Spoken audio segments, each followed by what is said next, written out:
Hello बच्चों। तो कैसे हैं आप सब। तो आज हम केमिकल रिएक्शन एंड इक्वेशन का पार्ट 4th वीडियो लाए हैं, जिसमें हम आपको रेडॉक्स रिएक्शन पढ़ाएंगे। ठीक है। अगर आप ये टॉपिक आप अपने किताब बुक से पढ़े हैं, कोचिंग में पढ़े हैं या किसी और से पढ़े हैं, और फिर भी अगर आपको डाउट हो तो इस वीडियो को पूरा देखिए और अपना पूरा जो डाउट है उसको क्लियर करिए। ठीक है। अगर आपको ऑक्सीडाइजिंग एजेंट क्या होता है, रिड्यूसिंग एजेंट क्या होता है, ऑक्सीडेशन कब कहेंगे, रिडक्शन कब कहेंगे, रेडॉक्स कब कहेंगे, या टाइप्स ऑफ रेडॉक्स रिएक्शंस, ये फर्दर पूरी डिटेल जानने के लिए इस वीडियो को देखते रहिए, पूरा देखिए और एक ही बार में देखने का प्रयास करिए। ठीक है।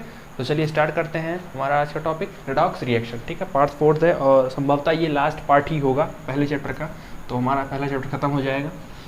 चलिए सबसे पहले पढ़ते हैं रेडॉक्स रिएक्शन। ठीक है। लास्ट टॉपिक है, इसके लिए मैंने फर्दर एक स्पेशली वीडियो बनाया है। आप इसे आराम से और डिटेल में और कॉपी पेन लेके पढ़िए। क्वेश्चंस को जब आपको दिया जाए सॉल्व करने के लिए पॉज करके वीडियो को पॉज करके उसे सॉल्व करिए।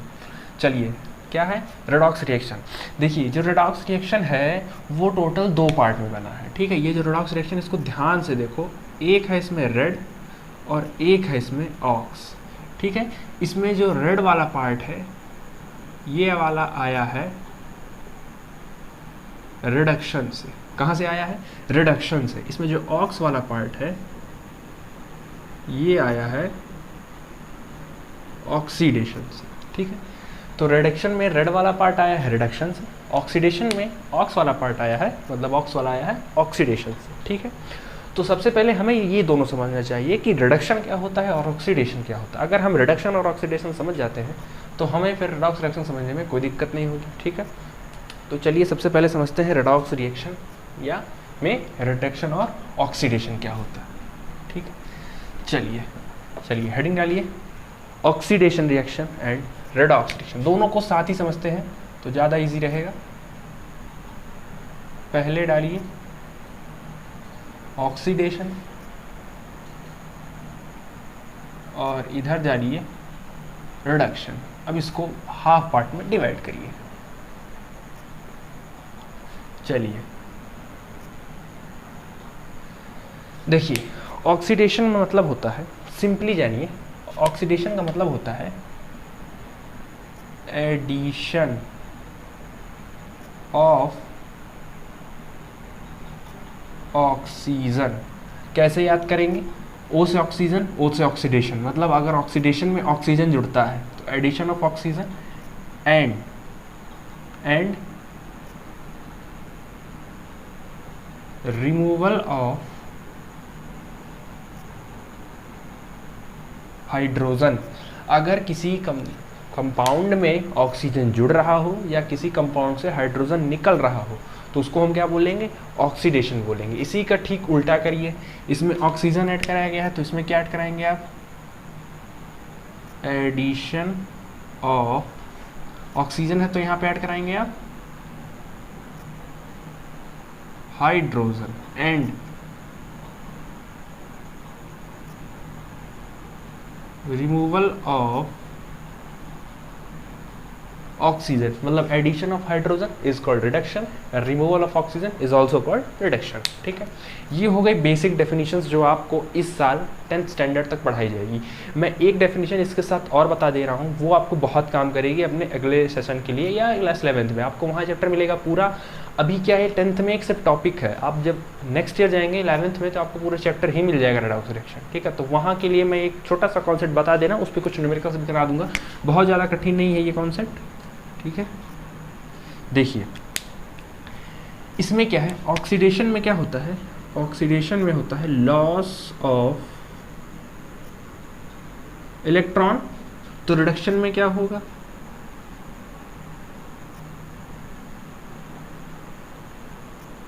Gain of electron. ठीक है। ऑक्सीडेशन में क्या होगा? Loss of electron and reduction में क्या होगा? Gain of electron. अब इन दोनों पे एक हम क्वेश्चन कर लेते हैं कि कैसे हम पता करेंगे कि कौन सा ऑक्सीडेशन हो रहा है, कौन सा रिडक्शन। ठीक है। इन दोनों के लिए हम एक कॉमन एग्जाम्पल्स कर लेते हैं जिसे हम ये क्लियर कर सकें कि हमारा इसमें से कौन सा ऑक्सीडेशन हो रहा है और कौन सा रिडक्शन हो रहा है। तो चलिए स्टार्ट करते हैं। चलिए पहला एग्जाम्पल लिखिए ऑक्सीडेशन में, या ऐसे एग्जाम्पल लिख लीजिए। अगर हम आपको कॉपर प्लस ऑक्सीजन दें तो, या इसको ऐसा करिए, इसको आप ऑक्सीडेशन का एग्जाम्पल लिखिए, ठीक है, क्योंकि फर्दर क्या है आप वो करेंगे तो आप ऐसा करिए, इसको ऑक्सीडेशन के एग्जाम्पल में इसको पुट करिए, ठीक है।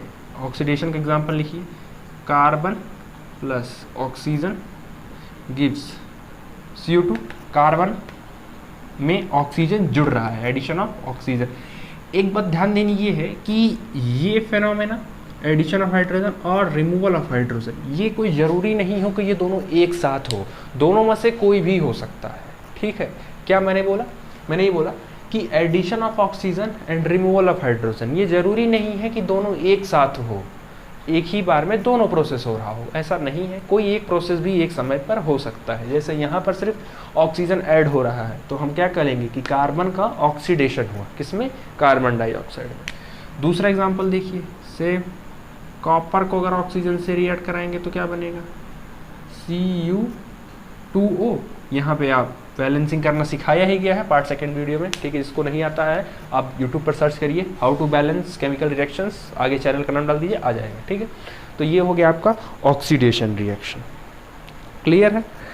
अब हम दूसरा करते हैं।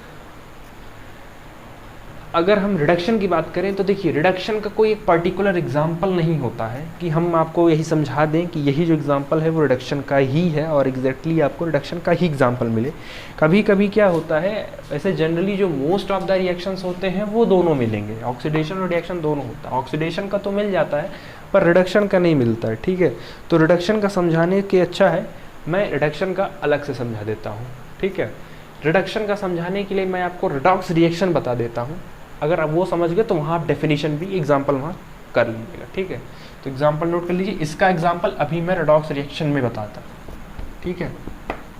चलिए इसको मिटाते हैं, बात को याद रखिएगा। Addition of oxygen is called oxidation, या रिमूवल हो रहा हो हाइड्रोजन का, और loss of electron is called oxidation, gain of electron is called reduction. चलिए रिडॉक्स रिएक्शन देखते हैं। अब आप सोचिए कि रिडॉक्स रिएक्शन में दोनों रिएक्शंस आए। रिडॉक्स रिएक्शन में आपका रिडक्शन वाला पार्ट भी आया है और ऑक्सीडेशन वाला पार्ट भी आया है। इससे क्या क्लियर हो रहा है? इससे क्लियर ये हो रहा है कि कोई ऐसा रिएक्शन है जिसमें दोनों हो रहा हो।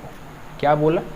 यानी कोई ऐसा रिएक्शन है जिसमें रिडक्शन भी हो रहा है और ऑक्सीडेशन भी हो रहा है eight a same time, simultaneously. किसी भी रिएक्शन में दोनों प्रोसेस हो रहे हों, अगर किसी रिएक्शन में साइमल्टेनियसली दोनों प्रोसेस हो रहे हो तो ऐसे रिएक्शन को बोलते हैं रिडॉक्स रिएक्शन, ठीक है। When reduction and oxidation process takes place at a same times in any single equation यानी single reaction, that reaction is called redox reaction. चलिए इसका एग्जांपल देखिए। एग्जांपल से अगर आपको मैं क्लियर करता हूँ, देखिए CuO plus H2, CuO plus H2 gives Cu plus H2O gives Cu plus H2O, ठीक है। अब इसमें आप एक बार ट्राई करिए खुद से करने का, ठीक है। देखिए क्या करना है। अब आपको इस एरो के इधर और इस एरो के इधर, यानी इन दोनों एरो के इधर इधर आपको चेक करना है कि कैसे। एक बार ज़रा ध्यान से देखिए। एरो के इधर आप एक एलिमेंट पकड़िए अपना कॉपर, ठीक है। एक पकड़िए कॉपर। कॉपर के साथ पहले कौन था? ऑक्सीजन। कॉपर के साथ अब कौन नहीं है? ऑक्सीजन नहीं है। तो कॉपर के साथ पहले ऑक्सीजन था पर अब नहीं है, मतलब ऑक्सीजन निकला होगा। अब रिमूवल ऑफ ऑक्सीजन, डेफिनेशन याद करिए, removal of oxygen, removal of oxygen ये क्या होता है? रिडक्शन। और गेन ऑफ इलेक्ट्रॉन ये भी रिडक्शन होता है। अब इसी का आप ठीक क्या कर दीजिए, उल्टा कर दीजिए। उल्टे में या हाँ, यहाँ पे हम रिमूवल लिख देते हैं, removal of oxygen, sorry hydrogen, तो ये हो जाएगा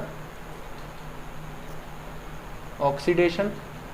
और लॉस ऑफ इलेक्ट्रॉन ये भी हो जाएगा ऑक्सीडेशन, ठीक है। तो पिछले वाले पार्ट में आपने ऊपर लिख लिया होगा, मैंने उसी को लिख दिया, छोटा लिखा लेकिन आपने लिखा होगा।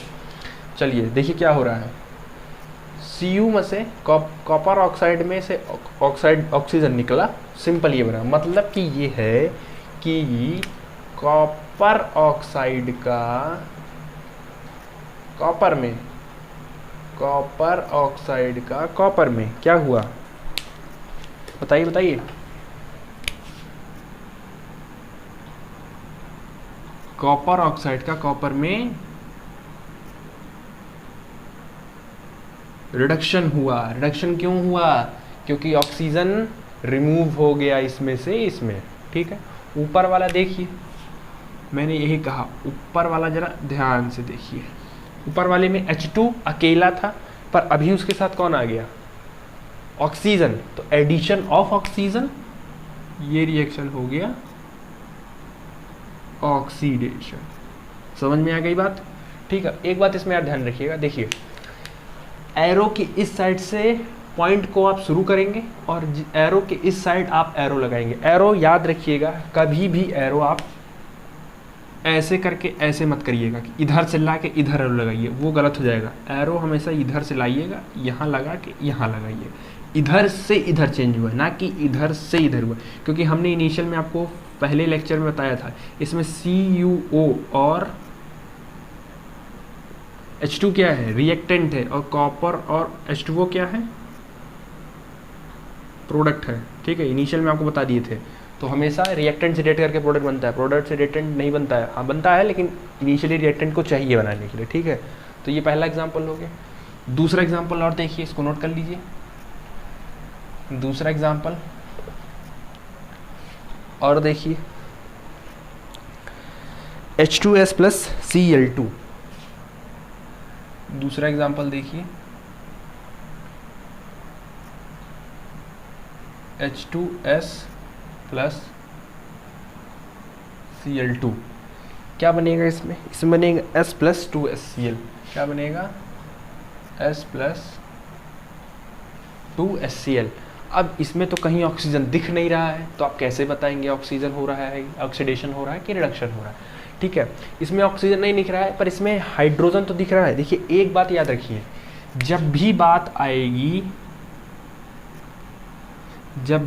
आएगी रेडॉक्स रिएक्शन को, तो आपको सिर्फ दो लोग को पकड़ना है, एक ऑक्सीजन एक हाइड्रोजन। जब भी ये रिएक्शन आएगा तो आप इन दोनों को ही पकड़िएगा, ऑक्सीजन को और हाइड्रोजन को। अगर हाइड्रोजन की बात आ रही हो तो रिडक्शन को पकड़िएगा, ऑक्सीजन की बात हो रही हो तो ऑक्सीजन को पकड़िएगा। अगर ऑक्सीजन जुड़ रहा हो तो ऑक्सीडेशन, रिडक्शन जुड़ रहा है, ठीक है। ये बात अगर नहीं भी याद है तो कोई बात नहीं, बस इतना याद रखिएगा कि रिडॉक्स रिएक्शन की बात जब भी होगी इन्हीं दोनों एलिमेंट की आएगी, यानी इन दोनों एलिमेंट को ही आप रिएक्शन में खोजेंगे और किसी को नहीं, ठीक है।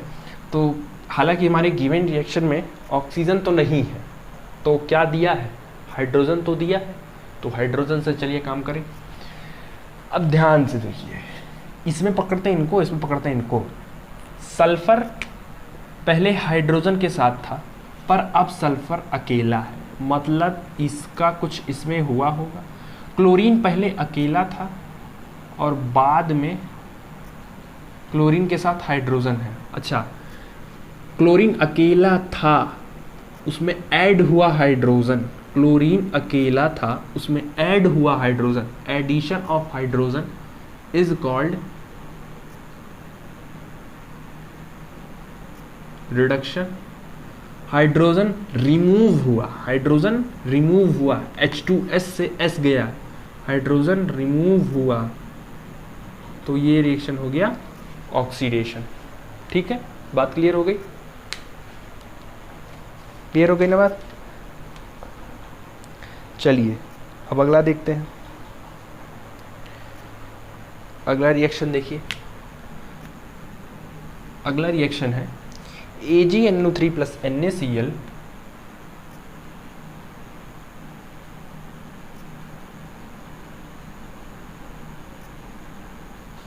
Eg किसके साथ जाएगा? Cl के साथ जाएगा, ऐसे लिख लीजिए आप। प्लस H किसके साथ जाएगा? NO3 के जाएगा। मैंने क्या बोला? फर्स्ट स्टेप किसको पकड़िए आप? H को और ऑक्सीजन को। अब एक बार H यहाँ है और H यहाँ है। रिएक्शन के पहले H किसके साथ था? Cl के साथ, पर अब Cl के साथ Ag है, मतलब Cl से Ag निकला, सॉरी Cl से हाइड्रोजन निकल गया। इसका Cl पहले किसके साथ था, हाइड्रोजन के साथ था, अभी Cl किसके साथ है, Ag के साथ है, मतलब Cl से हाइड्रोजन निकला होगा तभी तो Ag आया होगा। तो रिमूवल ऑफ हाइड्रोजन, हाइड्रोजन जब निकलता है तो क्या होता है, ऑक्सीडेशन, क्योंकि एडिशन ऑफ ऑक्सीजन या रिमूवल ऑफ हाइड्रोजन। तो सिंपली बात है, अगर इसका क्या हुआ है, इसका ऑक्सीडेशन हुआ है तो इसका रिडक्शन हुआ होगा। और क्लियर है, NO3 के साथ पहले Ag था, अब NO3 के साथ H है, तो Ag को डिस्प्लेस करके H बैठा है, मतलब एडिशन हुआ हाइड्रोजन का। ठीक है, तो ये हो गया आपका रेडॉक्स रिएक्शन। तो इतने हो गए आपके redox reactions on the basis of addition of hydrogen, addition of oxygen, removal of hydrogen, या एडिशन ऑफ हाइड्रोजन और रिमूवल ऑफ ऑक्सीजन। क्या बोले, एक बार फिर से बोलिए। ऑक्सीडेशन की डेफिनेशन क्या है, ऑक्सीडेशन की डेफिनेशन क्या है, ऑक्सीजन का जुड़ना या हाइड्रोजन का निकलना, ऑक्सीजन का जुड़ना या हाइड्रोजन का निकलना। रिडक्शन की डेफिनेशन क्या है, हाइड्रोजन का जुड़ना और ऑक्सीजन का निकलना, हाइड्रोजन का जुड़ना और ऑक्सीजन का जुड़ना। बट ये दोनों काम, ये दोनों चीज़ें एक साथ किसी एक रिएक्शन में, कोई ज़रूरी नहीं है हो कि उस रिएक्शन से हाइड्रोजन भी निकल रहा हो, उसमें ऑक्सीजन भी जुड़ रहा हो। दोनों में से कोई एक होना चाहिए, या तो ऑक्सीजन जुड़ रहा हो या तो हाइड्रोजन निकल रहा हो। ठीक है, दोनों में से कोई एक होना चाहिए, तो उसे हम क्लियर कर लेंगे। ठीक है, इसको नोट कर लीजिए। अब आते हैं, एक हमने जो दूसरा पॉइंट बताया था आपको, क्या बताया था कि लॉस से रिलेटेड कुछ बताया था। ठीक है, इलेक्ट्रॉन के लॉस या गेन से क्या बताया था कि लॉस ऑफ इलेक्ट्रॉन होगा तो ऑक्सीडेशन होगा। क्या होगा, ऑक्सीडेशन होगा। मैंने कहा था कि अगर लॉस ऑफ इलेक्ट्रॉन होगा तो ऐसे रिएक्शन को ऑक्सीडेशन कहेंगे, और गेन ऑफ इलेक्ट्रॉन होगा तो ऐसे रिएक्शन को रिडक्शन कहेंगे।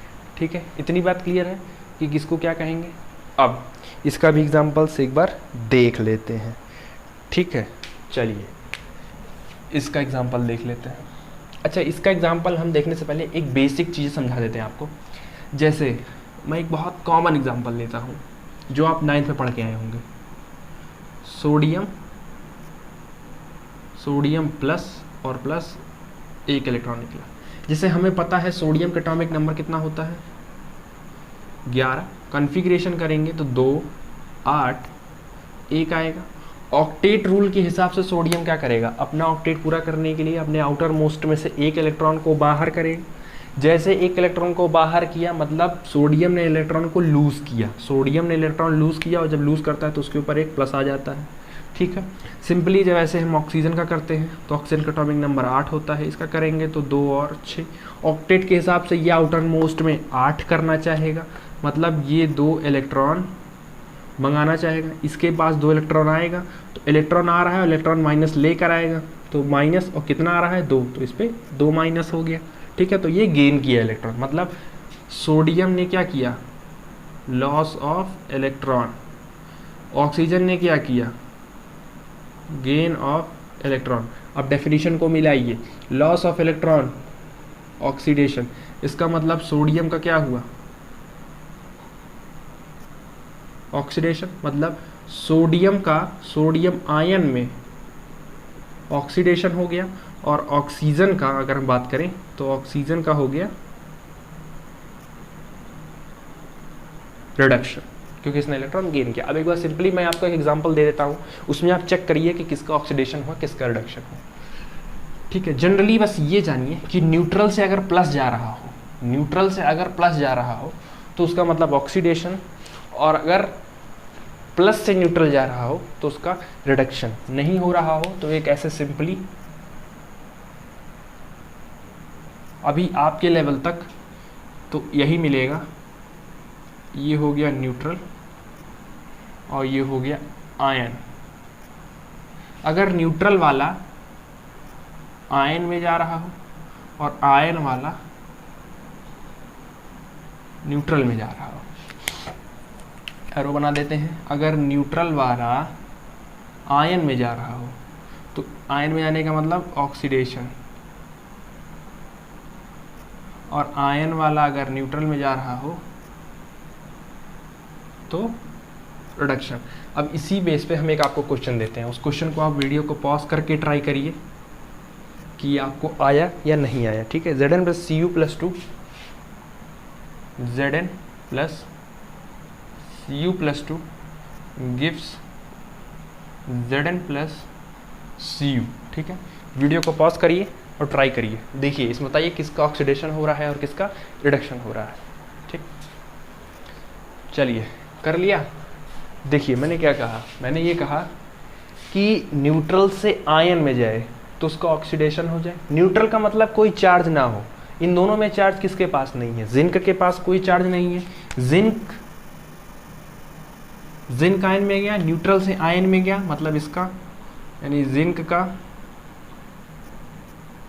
ऑक्सीडेशन हुआ। ऐसे सेम कॉपर का देखिए, आयन से ये न्यूट्रल में गया, इसके पास आयन का मतलब पॉजिटिव और नेगेटिव होता है, ये प्लस से न्यूट्रल में गया, तो इसका मतलब सॉरी रिडक्शन है, मैंने रेडिएशन लिख रहा हूँ मैं, तो ये हो गया रिडक्शन, ठीक है। इतनी बातें क्लियर हो गई।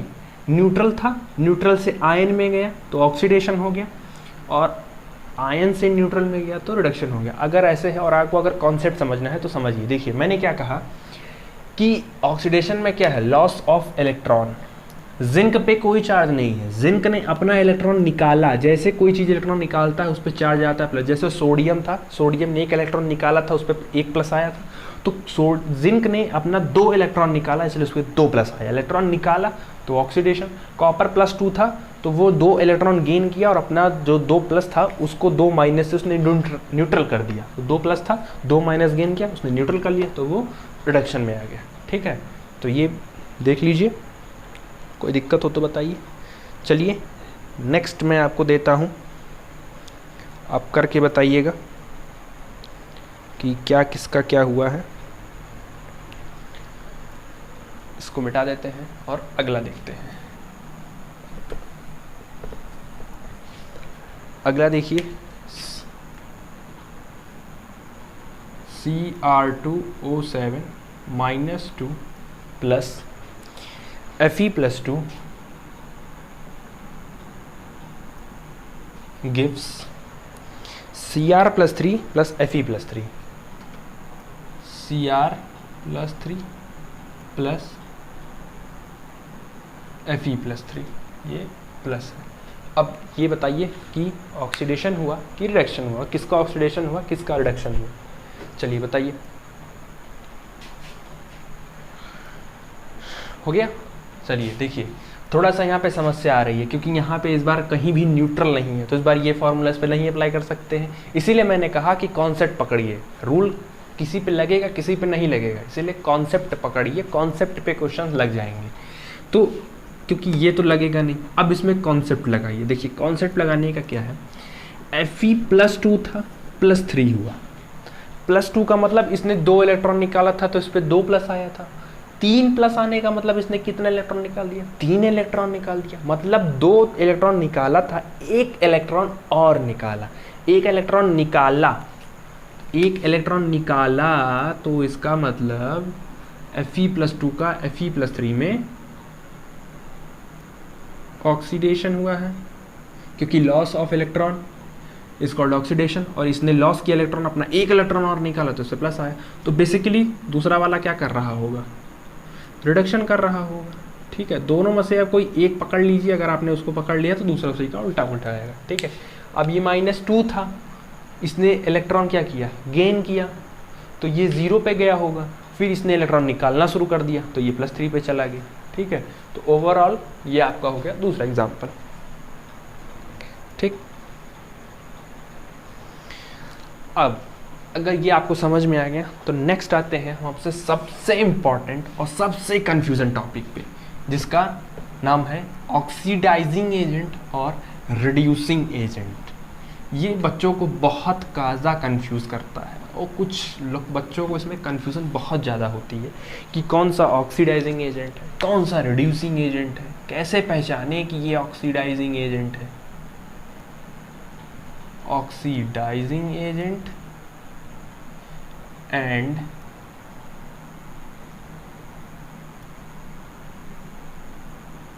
Reducing agent. देखिए क्या याद करना है, एक बात पहले याद रखिए, मैं ट्रिक के लिए बता दे रहा हूँ, एक बात याद रखिए, ऑक्सीडाइजिंग एजेंट उसको कहेंगे, किसको कहेंगे, ऑक्सीडाइजिंग एजेंट उसको कहेंगे जिसका खुद का अपना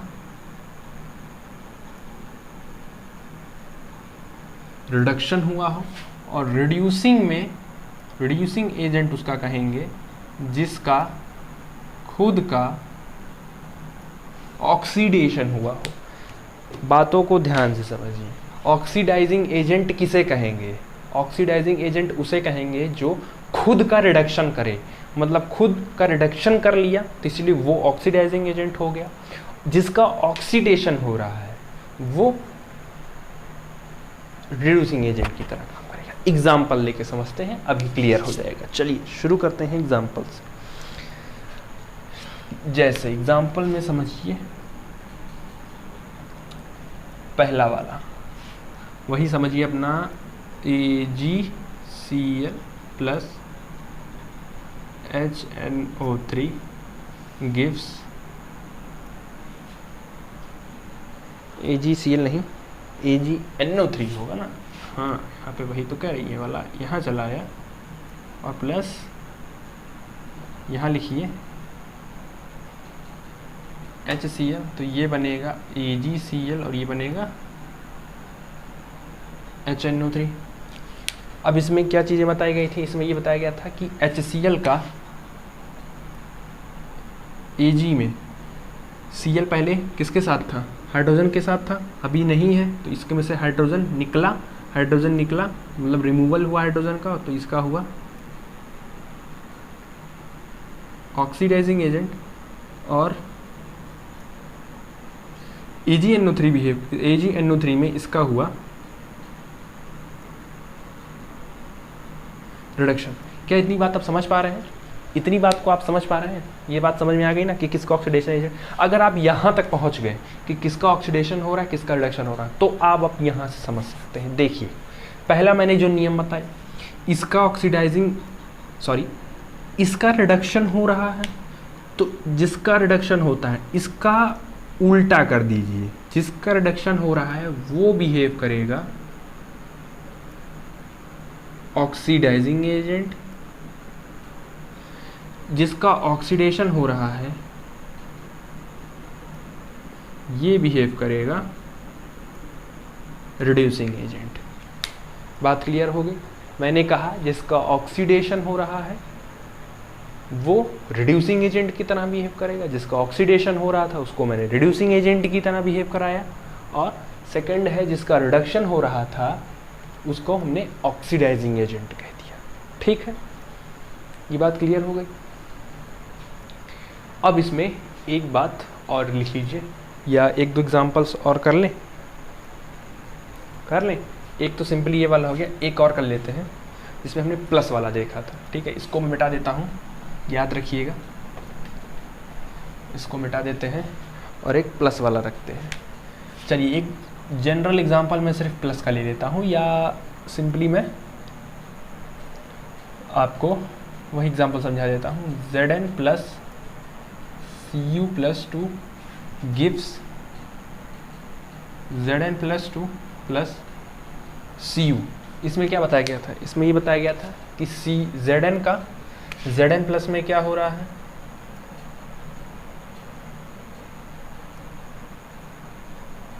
ऑक्सीडेशन हो रहा है, और Cu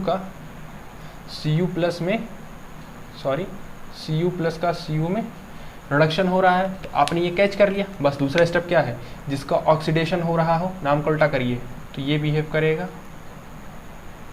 रिड्यूसिंग एजेंट, और रिडक्शन बिहेव करेगा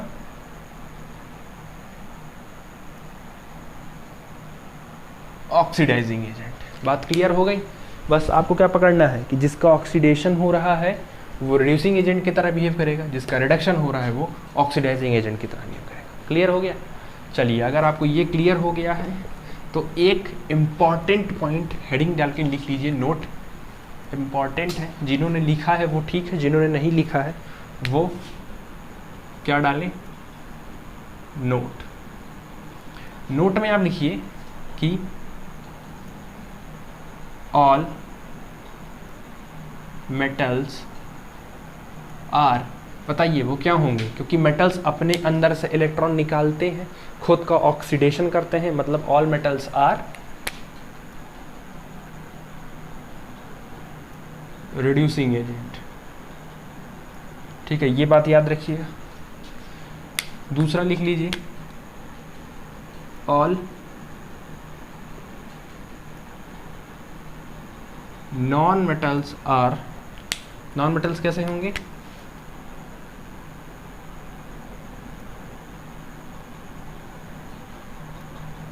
ऑक्सीडाइजिंग एजेंट हो गए। ये दोनों पॉइंट नोट कर लीजिए, पेपर में पूछा जा सकता है। ठीक है, नोट कर लिया।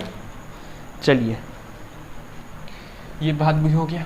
अब रेडॉक्स रिएक्शन क्या होता है, रिडक्शन क्या होता है, ऑक्सीडेशन क्या होता है, रिड्यूसिंग एजेंट क्या होता है, ऑक्सीडाइजिंग एजेंट क्या होता है, ये सब ने हमने देख लिया। एक टॉपिक छोटा सा है, हम देख लेते हैं, टाइप्स ऑफ रेडॉक्स रिएक्शन। हालांकि ये दिया नहीं है आपके एनसीईआरटी में, ये बात दी नहीं है, लेकिन बता देते हैं, उसको आप लिख भी लीजिए कहीं। ठीक है, पहला है आपका थर्मल डिकम्पोजिशन। पहला है थर्मल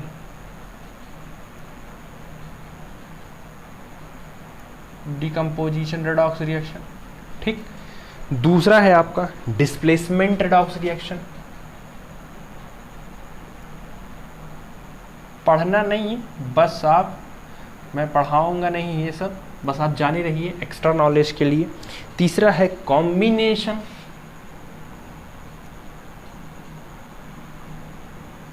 कॉम्बिनेशन, और चौथा है डिसप्रपोर्शन, डिसप्रपोर्शन रेडॉक्स रिएक्शन, और पांचवा है कॉम प्रपोर्शन। क्या है, कॉम प्रपोर्शन रेडॉक्स रिएक्शन। तो ये 5 तरह के आपके पास रेडॉक्स रिएक्शन है। कौन कौन से हैं, thermal decomposition redox reaction, displacement redox reaction, combination redox reaction, disproportion redox reaction और कॉम प्रपोर्शन रेडॉक्स रिएक्शन। ठीक है, इतने तरह के आपके पास रेडॉक्स रिएक्शन हैं। इन्हें पढ़ना नहीं है, इन्हें नेक्स्ट क्लास में आपको पढ़ना है। नेक्स्ट क्लास मतलब क्लास 11 में पढ़ना है, अभी नहीं पढ़ना है। अभी जितना पढ़ाया गया उतना रखिए, उस क्वेश्चन पे प्रैक्टिस करिए। अब रेडॉक्स रिएक्शन के बाद कुछ इसके एप्लीकेशंस हैं। ठीक है, रेडॉक्स रिएक्शंस के इसके कुछ एप्लीकेशंस हैं, बस 2 ही है, रैंसिडिटी और कोरोजन। उसके बाद आपका ये वीडियो समाप्त हो जाएगा और साथ ही साथ चैप्टर भी समाप्त हो जाएगा। ठीक है, तो लास्ट टॉपिक बचा है हमारा, क्या बचा है,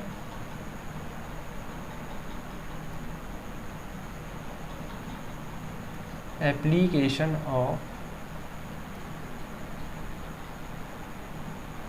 रेडॉक्स रिएक्शन। ठीक है, आपके पास 2 एप्लीकेशन है, एक है कोरोजन, दूसरा है रैंसिडिटी।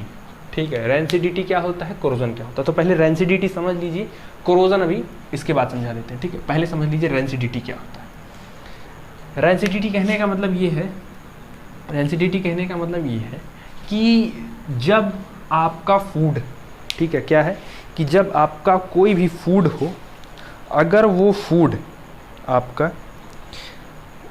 फूड ऑक्सीजन से रिएक्ट कर जाए, या कोई भी ऑयली सब्सटेंस हो, अगर वो ऑक्सीजन, मॉइस्चर, टेम्परेचर, इन सब का अगर उस पर असर पड़ता हो या रिएक्ट कर जाए, तो हम बोलते हैं, जिसकी वजह से उस फूड का कलर, फ्लेवर, टेस्ट अगर सब चेंज हो जाए, तो ऐसे बोलते हैं कि उस फूड का क्या हो गया, रैंसिड हो गया, मतलब वो रैंसिडिटी हो गई उसकी। ठीक है, तो इसकी डेफिनेशन लिख लीजिए, the change in colour, order and flavour of oily and fatty food by oxidation is called rancidity. ठीक है, मैं डेफिनेशन बोल दिया हूँ, आप डेफिनेशन लिख लीजिए। मैं फिर से बोल दे रहा हूँ, the change in colour, order, flavour of oily and fatty food by oxidation is called rancidity. मतलब आपका जो खाना होता है, अगर उससे ऑक्सीजन या उससे कोई टेम्परेचर या इन्वायरमेंट का मॉइस्चर, अगर उन सब से आपका खाना उन सब से अगर रिएक्ट कर जाता है, तो उसका हम ऑक्सीडेशन की मदद से तो उसे हम रैंसिड बोलते हैं, और इस प्रोसेस को हम रैंसिडिटी बोलते हैं। जैसे आप अपना खाना कहाँ रखते हैं, फ्रिज में रखते हैं, क्यों रखते हैं, गर्मियों में क्योंकि बाहर खाना ख़राब हो जाता है, मतलब बाहर जो है टेम्परेचर की वजह से ख़राब हो सकता है, ठीक कहते हैं ना, ठंडी में खाना भी ख़राब नहीं होगा, गर्मी में ख़राब हो जाएगा, तो टेम्परेचर का रोल आता है।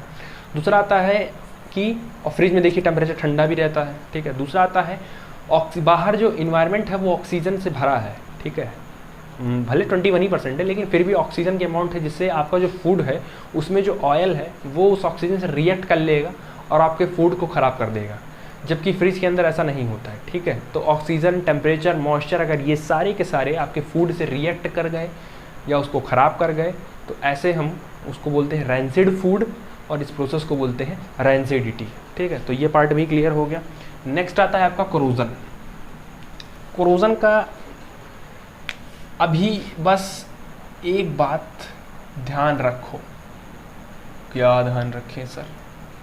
देखो ध्यान क्या रखना है, कोरोजन का एक शुद्ध जानो, खाली याद करने वो नहीं है, जिससे कोरोजन शब्द आए तो आपको याद रहे। कोरोजन का मतलब हो गया जंग। अब जंग लड़ने वाला नहीं, ठीक है, जंग लड़ने वाला नहीं, जंग का मतलब हो गया जो रस्ट लगता है, ठीक है। कोरोजन का मतलब हो गया रस्ट। अब इस केस में क्या कह रहा है कोरोजन में कि any metal which is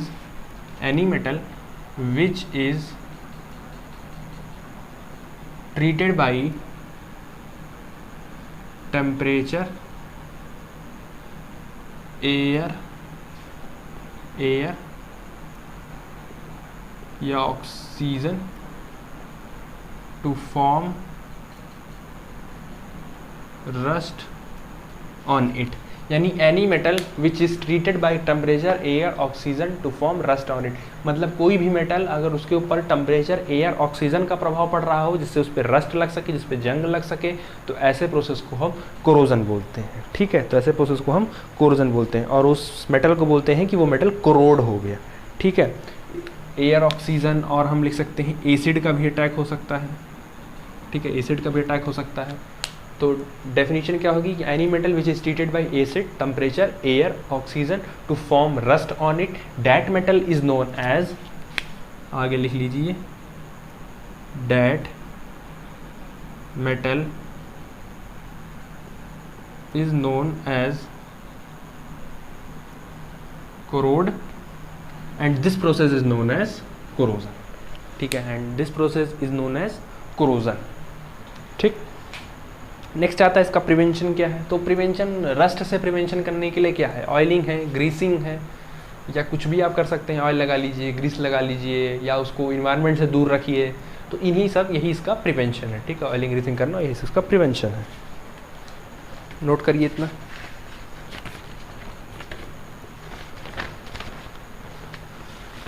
note कर लिया, ठीक है।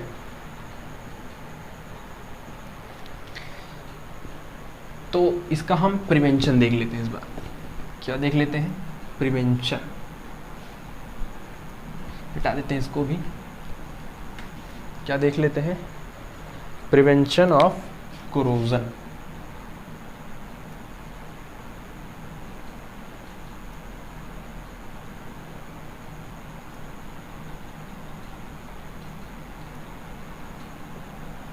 Prevention of corrosion. पहला जो सबको पता है, बेसिक, क्या करिए, अप्लाई ग्रीस, ऑयल, पेंट, ठीक है, ग्रीस, ऑयल, पेंट, ये सब अप्लाई कर दीजिए तो आपका प्रिवेंट हो जाएगा, ठीक है, सबको पता है। आप निकल क्रोमियम भी इस्तेमाल कर सकते हैं, निकल, क्रोमियम एट्सेट्रा, ठीक है, कुछ भी इस्तेमाल कर सकते हैं। दूसरा क्या करिए,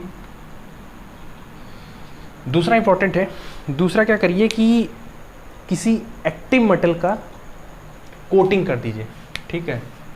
मैं लिख देता हूं, कोटिंग ऑफ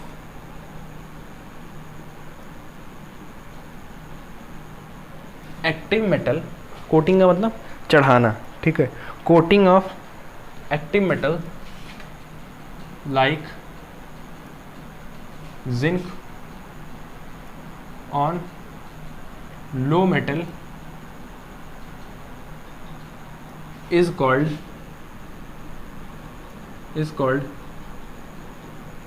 galvanization। ठीक है, इस पॉइंट को याद रखिएगा, आपसे पेपर में पूछा जा सकता है, तो ये पॉइंट मैं लिख देता हूँ, इंपॉर्टेंट बोर्ड का क्वेश्चन है ये। ठीक है, पूछ लेगा आपसे व्हाट इज गैल्वेनाइजेशन। तो गैल्वेनाइजेशन क्या है कि अगर आप आयरन की या किसी भी मेटल पर अगर आप जिंक की कोटिंग कर देते हैं, तो उस प्रोसेस को क्या बोलेंगे, गैल्वेनाइजेशन। बस एक बात इसमें ध्यान रखना है कि कोटिंग कर गैल्वेनाइजेशन हम तभी बोलेंगे जब कोटिंग किसकी की जा रही होगी, जिंक की।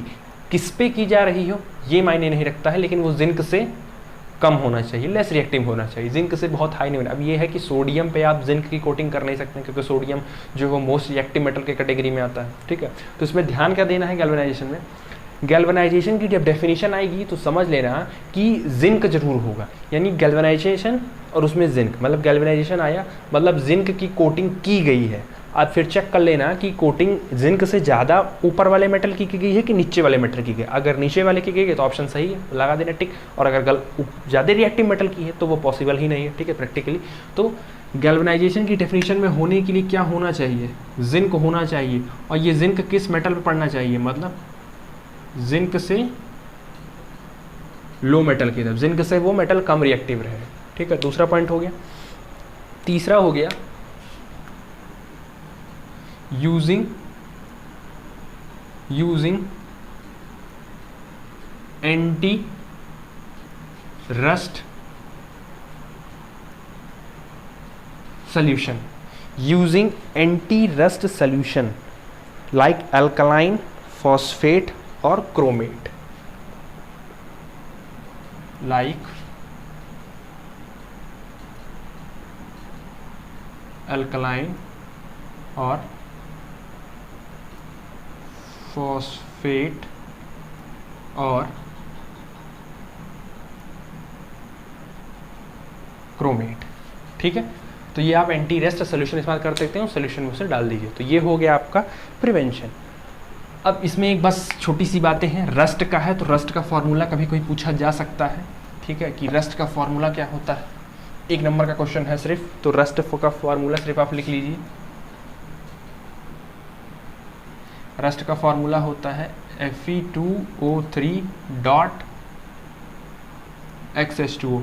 ठीक है, यहाँ पे XH2O इसलिए रखा गया क्योंकि हमें पता नहीं है कि जो आयरन पे है जो वाटर अटैच हुआ है वो कितना वाटर। जैसे आप पे फिटकरी के देखिए 24H2O लिखा होता है, तो वहाँ पे क्लियर कट है कि 24H2O ही ऐड है, तो उसे हम कर देते हैं साफ। लेकिन यहाँ पे क्या है, यहाँ पे क्लियर नहीं है कि कितना अटैच है, तो इसलिए हम यहाँ पे XH2O लिखते हैं। ठीक है, तो ये बात आप याद रखिएगा और ये 1 नंबर का आता है। ठीक है, रस्ट का फॉर्मूला पूछा जाएगा। अच्छा, इसका जो मैकेनिज्म है,